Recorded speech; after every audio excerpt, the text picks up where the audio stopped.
Halo semuanya, selamat datang lagi di Bisa Trading teman-teman ya. Apa kabar? Udah lama nih ya. Kita nggak buat konten ya, edukasi seputar pergerakan harga emas ke depannya teman-teman. Jadi kalau kita lihat kemarin teman-teman ya di Bisa Trading teman-teman. Jadi kemarin itu kita ada buy XAU USD sampai all time high ya. Kita ada berikan mana dia? Ini kita ada berikan entry ya. Itu kita entry dua kali. Pertama terkena SL, yang kedua kita berhasil take profit sampai ya 300 pips lebih teman-teman. Dan di sini ya kita share secara gratis, dan untuk teman-teman yang mau masuk ke grup kita boleh langsung menuju link yang ada di deskripsi ya. Nanti teman-teman akan diarahkan ke Telegram Bisa Trading teman-teman. Jadi untuk hari ini ya kita akan membahas mengenai eh pergerakan dari XAU USD teman-teman, atau pergerakan dari emas ya. Jadi pertama-pertama kita lihat ya, ini emas sudah mengalami fase bullish ya yang sangat solid teman-teman. Ini dia fase bullish yang sangat solid ya. Kenapa saya bisa bilang seperti itu? Yang pertama itu harga break ya area resistance sebelumnya, yang dimana ini adalah area higher high untuk XAU. Jadi gitu teman-teman ya. Ini adalah higher high-nya ya. Kita bisa lihat di sini ada higher low-nya. Ya, jadi ada higher high, ada higher low. Jadi ini adalah pattern bullish teman-teman, dan kemarin juga kita sudah beritahu bahwa emas berpotensi mengalami koreksi. Sebentar, ini kita ubah warnanya dulu ya. Emas berpotensi mengalami koreksi, dan ternyata benar ya. Koreksinya berakhir di area 2980-an teman-teman. Di sini terjadi lower time frame confirmation untuk bullish kembali ya. Di H4-nya juga terjadi bullish engulfing, dan harga mengalami kenaikan teman-teman sampai all time high-nya di 3000. So, selamat ya kepada teman-teman yang udah entry bareng kita ya, yang sudah masuk dan transaksi bareng kita kemarin ya. Selamat untuk teman-teman udah dapetin all time high-nya. Mungkin teman-teman ada yang baru pertama kali trading ya di all time high. Ya, selamat ya. Ini rasanya seperti trading di all time high, teman-teman ya. Kita yang pertama itu harus lebih hati-hati. Yang kedua itu kita harus ya lebih jeli melihat potensi dan peluang yang diberikan oleh pasar, teman-teman. Oke.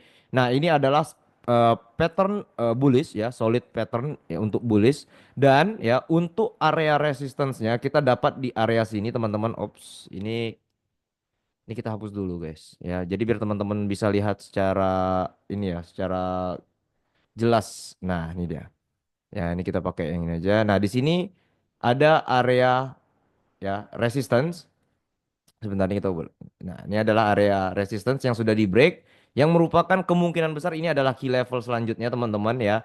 Jadi kita bisa lihat ya harga breakout di sini dengan satu candle impulsif, dan di sini juga ada beberapa kali konsolidasi. Jadi ini kemungkinan besar adalah area key level, teman-teman ya. Nextnya juga kita bisa lihat di sini ada area demand ya, atau area permintaan ya. Di sini ada area demand, dan paling rendah itu kita bisa dapat area di sini, teman-teman ya. Sebelum ya area paling rendah sebelumnya itu di sini ya. Dan selain itu saya juga biasa melihat indikator dari stochastic RSI, dan teman-teman bisa lihat di sini ini berkali-kali mengalami yang namanya overbought ya. Jadi di sini juga ada penyilangan, teman-teman. Kalau teman-teman bisa lihat di layar ya, ini ada penyilangan di RSI-nya. Jadi teman-teman ya, ini kalau RSI-nya ini bersilang ya, maksudnya itu melakukan penyilangan di area overbought, kemungkinan besar ya nanti kita akan mencari penurunan ya. Jadi kita berharap RSI-nya turun lebih rendah di bawah dari 80, dan ini bisa bawa harga turun, teman-teman ya. Jadi ya kita ekspektasi di minggu depan itu akan ada koreksi. Kenapa seperti itu? Nanti kita akan bahas kenapa bisa terjadi koreksi, teman-teman. Tetapi ini kita bahas melalui price actionnya dulu ya. Di sini kita juga dapat area support minor ya. Di sini ada area support minornya. Jadi kalau misalnya area support minornya ini di break, kemungkinan besar harga akan turun menuju area breakout sebelumnya ya, yang di sini. Sorry. Ini kita hapus, nah, yang di sini, teman-teman ya. Jadi kemungkinan besar harga akan turun ya, paling dekat itu ke area 2950 2940-an ya, teman-teman. Jadi kita berharap harga mengalami penurunan ya. Jadi ini bisa solid, teman-teman, patternnya nanti. Jadi kita akan cari double bottom ya untuk kenaikan lanjutan di XAU USD ya. Even ya kalau misalnya ini di break, harga bisa turun lebih rendah ke area sini teman-teman atau ke area sini ya. Jadi kita antisipasi minggu depan itu terjadi yang namanya koreksi ya. Kenapa? Karena kita sudah lihat sebelumnya XAU ini sudah breakout dan buat higher high-nya ya bisa saja besok itu dia naik dulu teman-teman, nanti dia akan konsolidasi di area sini ya. Nanti turun ya menuju area breakout-nya. Jadi kita punya banyak skema untuk sell di minggu depan teman-teman, dan kenaikannya kemungkinan besar ya, kemungkinan besar ini menurut saya kalau misalnya hari Senin masih naik, harga bisa naik ke 2050-an teman-teman ya. Area 2050-an atau 2020-an di sini. Ya, nanti di sini akan kita cari pattern untuk pembalikan ya, kita akan cari dan kita mencoba untuk entry kalau misalnya terjadi pattern pembalikan walaupun high risk kita melawan keadaan pasar ya, atau maksudnya melawan tren pasar, tetapi kita bisa expect bahwa ya ini kemungkinan besar nanti di sini harga akan jenuh dan akan terjadi koreksi teman-teman. Yang paling dekat itu ke 2984 lagi atau dia lebih rendah balik ke 2950-an. 2940-an teman-teman ya. Jadi ini adalah price action ya, kemungkinan besar terjadinya koreksi ya atau kenaikan dahulu lalu koreksi kemudian di minggu depan. Ya, jadi seperti itu teman-teman. Selain itu kalau kita lihat juga ya dari dolarnya. Nah, ini adalah dolar teman-teman ya. Ini adalah pergerakan dari US dollar. Kalau kita lihat teman-teman dari US dollarnya ya, harga di sini terpantul atau bahasanya itu rejection. Harga di area 103-an ya sampai 103,5. Harga di sini membentuk ya pola base ya, yang dimana harga itu dia tidak naik dan tidak turun. Jadi sideways ya. Kondisinya itu sideways. Walaupun dia naik tapi dia tertahan di area sini ya, area key level yang di 104, dia turun bahkan di sini ada base teman-teman ya. Di sini ada base. Dan kalau kita lihat juga RSI-nya, RSI-nya ya menuju area mediannya. Nah, mediannya ini bisa jadi menjadi patokan kita untuk ya melihat US dollar ini kuat atau tidak. Jadi kalau teman-teman lihat di sini sudah terjadi yang namanya overbought ya. Harga sudah terjadi overbought, di sini dia sold ya. Kalau misalnya di sini harganya nanti mengalami penyilangan pada area mediannya, ini bisa membuat US dollar naik teman-teman. Ya. Tetapi kalau dia turun lebih rendah ke area ya area oversold-nya di sini, harga juga bisa turun lebih rendah ya. Bisa saja dia mengejar area di sini ya. Bisa saja dia mengejar area 0102-nya dulu, teman-teman ya. Dia bisa saja mengejar area 02,5-nya dulu, baru nanti harga naik di area oversold-nya. Jadi kemungkinan nanti kalau misalnya area mediannya ini tidak jadi silang ya, bahasa itu tidak menyilang ya, dan di hari Senin harga naik, US dollar lanjut lemah, kita akan cari konfirmasi untuk ya dolar menguat di area oversold-nya ini. Kemungkinan harga akan turun ke 102,5, nanti ya harga konsolidasi dan dolar bisa lanjut naik teman-teman. Nah, jadi kalau misalnya dolarnya naik ya, kita buat di sini. Kalau misalnya dolarnya naik ya, maka XAU-nya itu ada potensi turun. Seperti itu. Kenapa? Karena kita tahu bahwa di XAU itu teman-teman ya, di XAU itu sudah all time high. Jadi ketika harga all time high itu akan cenderung ya taking profit. Ada aksi taking profit teman-teman ya. Jadi kita nggak bisa berharap harga itu naik terus. Seperti ini dia naik terus. Harga itu harus ada flow-nya. Dia naik, dia turun, dia naik, dia turun. Ya, kita sudah dapat kenaikannya di sini. Ini dia. Ya, yang kita harapkan tuh adalah penurunan ini besok. Ya, jadi kita bisa buy the dip lagi. Kita bisa masuk di paling bawah lagi. Jadi kita nggak masuk nanti di eh, paling atasnya gitu. Jadi kita buyingnya tuh nggak di atas. Kecuali nanti ada konfirmasi-konfirmasi atau ya pola-pola yang kita harapkan supaya kita bisa buy melalui breakout. Nanti saya lebih suka kalau misalnya all time high ini kita mainnya breakout ya daripada area low ya, kayak misalnya di sini ya, di sini ada area low, kita buy di sini itu agak resiko. Saya lebih suka kita buy-nya itu buy-nya breakout teman-teman. Jadi tunggu dulu candle-nya itu nanti ada candle warna putih ya atau candle bullish. Di sini saya pakai warna putih untuk candle bullish ya, seperti ini ya. Otomatis harga breakout area sini teman-teman. Kalau teman-teman perhatikan di sini ada breakout, kemungkinan besar ya kalau breakout dia harga naik lagi teman-teman. Begitu ya. Nah, itu akan membuat US dollarnya turun ya, itu akan buat US dollarnya turun kayak tadi ya, turun ke bawah menuju area oversold-nya. Nah, nanti di sini kita akan cari potensi untuk pembalikan arah ya teman-teman. Jadi kemungkinan besar di minggu depan itu akan terjadi yang namanya koreksi. Jadi kita hati-hati terhadap koreksi teman-teman. Kita bias kita masih bullish ya, kita punya area higher high, higher low, higher high ya. Di sini kita nextnya higher low ya, next kita akan cari higher high lagi teman-teman ya. Kurang lebih seperti itu. Selain itu, kalau kita lihat juga dari United States data ekonominya juga teman-teman, kita lihat GDP kemarin ya. GDP GDP growth rate-nya itu 2,3. Sorry, ini sebentar ini kita ubah dulu warnanya jadi warna merah ya. Ini ada 2,3 ya. Sebelumnya 3,1 yang artinya ada penurunan. Ya, ada penurunan, ya berarti ini bad for USD. Lalu kita lihat juga non farm payroll-nya ya. Non farm payroll previous ya ini ada kenaikan. It's okay, interest rate-nya masih 4,5, masih 4,5 teman-teman. Jadi sebenarnya Amerika ini mereka sedang memperbaiki ekonomi mereka teman-teman ya. Karena inflasi naik ya. Terus beberapa data ketenaga kerjaan juga berujung dengan data yang buruk ya teman-teman. Kalau kita lihat kemarin ya initial jobless-nya itu di bawah dari ekspektasi. Ya, tetapi kita bisa lihat ya teman-teman itu PPI-nya malah melemah ya. Walaupun initial jobless-nya bagus, tapi PPI-nya melemah. Yang artinya ini data mix. Kalau data mix itu biasanya dia akan mengikuti ya bias dari pergerakan pasar. Kalau biasnya bullish, maka harga akan naik teman-teman ya. Selain itu teman-teman juga bisa lihat ya. Ini adalah economic calendar investing ya. Ini adalah jadwal ya untuk berita-berita di minggu depan teman-teman. Jadi kita punya retail sales dan core retail sales dari Senin, teman-teman ini bisa juga jadi katalis. Ya, maksudnya katalis itu apa? Katalis itu kayak perubahan ya harga atau perubahan data secara tiba-tiba, teman-teman. Ya contoh kayak gini deh ya. Kita lihat 07 tiba-tiba nanti actualnya itu 2% teman-teman. Nah, itu bisa membuat US dollar tiba-tiba menguat, exit taking profit itu terjadi, ya. Jadi kita tetap aware ya kepada retail sales ini di 19.30. Nextnya teman-teman juga bisa lihat di Wednesday atau hari Rabu ya itu ada juga BOJ interest rate decision sama CPI dari Eropa teman-teman. Ini juga perlu kita lihat ya bagaimana pola XAU di hari Rabu teman-teman. Selain itu kita juga lihat teman-teman di sini ya di Thursday-nya atau di hari Kamisnya ini yang penting teman-teman ya. Teman-teman bisa lihat di sini ada FOMC statement terus ada Fed rate decision ya. Fed rate decision ini apa? Ini adalah keputusan suku bunga dari the Federal Reserve ya. Jadi kalau misalnya Federal Reserve tetap menahan suku bunga di 4,0 ya sesuai dengan ekspektasi, kemungkinan harga emas akan turun.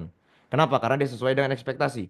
Ya, kalau dia di bawah dari ini ya di bawah dari 4,5 kemungkinan besar itu buruk untuk US dollar atau dia naik ke 4,75 maka itu akan baik juga untuk US dollar teman-teman. Jadi kita punya dua skema. Kalau dia sesuai dengan eh, ekspektasi, maka kemungkinan besar harga akan turun. Ini kemungkinan ya teman-teman. Kita tetap ya kita tidak trading sebelum news. Karena apa? Karena data itu punyanya ya The Fed, teman-teman. Kita tidak bisa menentukan apakah ya berita ini akan keluar sesuai dengan apa yang kita harapkan 4,5 bisa saja ya. Besok itu naik, bisa saja besok itu turun. Siapa yang bisa menjamin teman-teman? Tidak ada yang bisa menjamin. Jadi alangkah baiknya teman-teman ya tunggu dulu datanya keluar, kita lihat dulu pergerakannya, kita lihat dulu flow dari US dollarnya juga dan pergerakan di XAU-nya teman-teman ya. Jadi saya lebih suka teman-teman trading itu kita menunggu ya, kita melihat polanya dulu, kita melihat datanya dulu teman-teman. Selain itu di siang harinya atau menuju malam teman-teman ya, ini juga ada BOE interest rate decision. Jadi ini Bank of England ya, keputusan suku bunga Bank of England disusul dengan initial jobless claim. Jadi di hari Kamis itu banyak banget teman-teman berita mengenai laporan ekonomi dari berbagai negara teman-teman. Di pagi hari juga kita dapat holiday ya pada Bank of Japan ya. Jadi ini kemungkinan besar kita expect-nya harga akan ya sedikit lebih kecil ya, lebih rendah daripada volume-volume pasar sebelumnya ya. Dan di sini teman-teman ya, ini adalah pergerakan dan penjelasan mengenai XAU USD di minggu depan. Seperti itu teman-teman. Jadi saya berharap ya di minggu depan itu akan terjadi yang namanya pullback. Jadi kita bisa ambil buy dari bawah, kita bisa manfaatin penurunannya ya. Jadi untuk teman-teman yang trading di minggu besok sebenarnya itu lo harus lebih hati-hati. Kenapa? Karena minggu besok itu akan rentan terhadap pergerakan yang tiba-tiba teman-teman ya. Karena apa? Karena banyak banget data-data ya sekaligus sentimen-sentimen. Selain itu kita juga tahu bahwa sentimen yang berpengaruh pada XAU itu seperti geopolitik ya. Kita dapat juga kemarin berita bahwa Ukraina sama Rusia katanya mau gencatan senjata ya, tapi kita nggak tahu nih ke depannya bagaimana. Terus kita juga dapat sentimen-sentimen seperti perang dagang teman-teman ya, di mana Trump itu menaikkan tarif impor untuk Amerika, teman-teman. Dan itu bisa memicu ya gejolak dari ekonomi dunia, teman-teman. Jadi gini, teman-teman, kalau misalnya ya terjadi perang dagang dan ekonomi dunia itu sedang tidak pasti, rata-rata investor akan lari ke aset aman. Ya, aset aman itu apa? Udah pasti emas.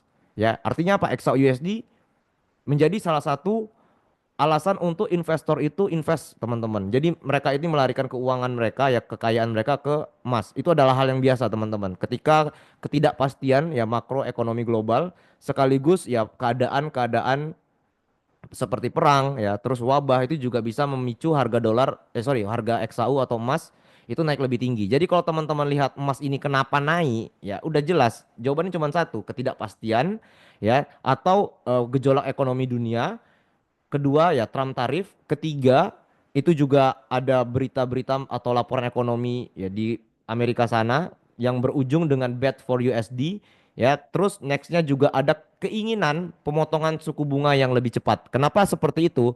Itu juga menjadi alasan XAU naik, teman-teman, nembak ke 3.000 karena ada narasi bahwa suku bunga bisa saja dipotong di FOMC dan Fed rate decision besok. Kenapa seperti itu? Kalau teman-teman perhatikan ya, kalau teman-teman perhatikan sebentar, ini kita ubah dulu ke Saturday sampai Monday. Kalau teman-teman perhatikan, ini CPI ya, CPI dari Amerika itu turun ya ke 2,8%. Jadi kalau CPI-nya atau inflasinya turun itu biasanya ya investor itu akan berharap The Fed akan potong suku bunganya gitu. Jadi ketika berita ini keluar ya teman-teman bisa lihat ya harga emas itu naik sampai ke 3.000. Karena apa? Karena investor itu menginginkan pemotongan suku bunga yang lebih cepat, teman-teman. Jadi kalau suku bunga dipotong lebih cepat ya, apa dampaknya? Ya sudah pasti. Dampaknya ya US dollarnya melemah. Yang kedua itu XAU-nya naik terus, teman-teman, ya, atau emasnya naik terus. Begitu ya. Kita lihat juga beberapa data dari ekonomi Amerika juga itu masih ya netral lah. Ada yang bagus, ada yang jelek, ada yang bagus, ada yang jelek. Jadi ini masih masa perbaikan, teman-teman. Begitu. Nah, saya harap teman-teman bisa memahami ya, teman-teman bisa menjadikan penjelasan untuk hari ini itu sebagai insight untuk teman-teman trading di minggu depan ya. Tetap hati-hati, yang bisa teman-teman atur hanyalah money management. Tetap kontrol money manajemennya, teman-teman. Jadi kalau untuk teman-teman yang mau masuk ke channel kita, langsung aja masuk ke channel kita, teman-teman. Di sini kita berikan banyak banget insight-insight ya. Jadi kalau teman-teman mau masuk, langsung aja masuk ke link yang ada di deskripsi, dan kita juga ada Bisa Trading Corner ya. Ini juga teman-teman, Bisa Trading Corner ini memberikan ya informasi-informasi mengenai eh, market information seperti berita-berita. Terus di sini juga ada, teman-teman, ya, kalau teman-teman lihat di sini juga ada gold signal, ada forex signal, terus ada market outlook. Ya, market outlook ini membantu teman-teman untuk mengetahui arah pasar ke depannya bagaimana. Terus di sini juga ada, teman-teman, ya, news recap. Jadi ini membantu teman-teman untuk up to date ke berita-berita mancanegara. Jadi ini kurang lebih sama kayak berita-berita yang ada di Reuters, teman-teman, dan di Bloomberg. Ini kita convert ke bahasa Indonesia dan teman-teman bisa dapat akses yang lebih cepat. Jadi ini bisa memberikan teman-teman ya kayak misal perang nanti di sini bakal update ya, atau misalnya berita-berita yang lain di sini juga bakal update, teman-teman. Nah, kalau teman-teman yang mau cari ya signal-signal gratis ya, insight-insight gratis, langsung aja menuju ya link yang ada di deskripsi. Saya tunggu teman-teman di Bisa Trading ya, di channel Bisa Trading. Sampai jumpa di minggu depan, teman-teman, ya, karena insya Allah kedepannya kita akan lebih sering share-share untuk pergerakan XAU ke depannya ya. Jadi tiap minggu kita akan buat mappingannya berbentuk video dan teman-teman bisa akses dan teman-teman bisa nikmati, teman-teman. So sampai jumpa di kesempatan berikutnya teman-teman semua ya. Salam cuan, peace.